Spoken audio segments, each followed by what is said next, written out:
উনি আসার পরে এখানে কিন্তু দেখা গেছে খুব একটা উৎসবমুখর পরিবেশ ছিল। আমাদের সবার প্রত্যাশা ছিল একটা অবাধ, সুষ্ঠু এবং গ্রহণযোগ্য নির্বাচন হবে। দীর্ঘদিন পরে মানুষের ভোটের অধিকার যখন প্রতিষ্ঠিত হচ্ছে, জনগণ ওনাদের পছন্দের প্রার্থীকে ভোট দিবে।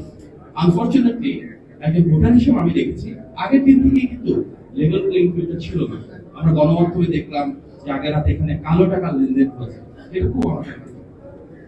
গতকাল সকাল থেকে আমি যখন ভোট দিতে গেলাম, প্রতিটা সেন্টারে আমি দেখেছি যেখানে গেছি ধানের শীষের গণজোয়ার রয়েছে, কিন্তু তারপর বেলা গড়ানোর সাথে সাথে সেখানে প্রশাসনের একটা অংশের হস্তক্ষেপ ছিল। এটা একটা একপাক্ষিক আক্রমণের বিষয় ছিল। আমাদের এখানে অনেক সিনিয়র নেতৃবৃন্দ রয়েছে, এখানে পাপেল ভাই রয়েছেন, রাজাক ভাই রয়েছেন, শামীম ভাই রয়েছেন, বৃষ্টি আপা রয়েছেন, রিমন ভাই রয়েছেন এবং মূলদল অঙ্গ সহযোগী সংগঠনের নেতৃবৃন্দ রয়েছেন। এটা অত্যন্ত পরিতাপের বিষয় যে সিনিয়র নেতৃবৃন্দের অনেকেও এখানে প্রশাসনের একাংশের যে হামলা এবং আক্রমণ সেটি শিকার হয়েছে। স্বাভাবিকভাবেই অনেক সেন্টার রয়েছে যেখানে পোলিং বুথ থেকে আমাদের পোলিং এজেন্ট ছিলই না।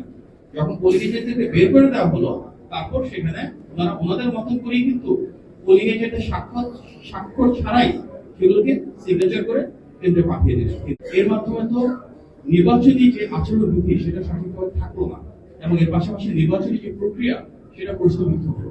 আমরা বিনীত আহ্বান জানাবো ঢাকা 14 আসনের সকল ভোটারের পক্ষ থেকে যে আমরা চাই এই নির্বাচনে যেন সত্যি জনগণের যিনি পছন্দের প্রার্থী, যার জন্য ভোটের গণজোয়ার সৃষ্টি হয়েছিল, তার যে বিজয়টাকে ছিনিয়ে নেওয়া হয়েছে, এটা আসলে আমাদের গণ অভ্যুত্থানের বা গণতান্ত্রিক যে আকাঙ্ক্ষা সেটার সাথে সাংঘর্ষিক।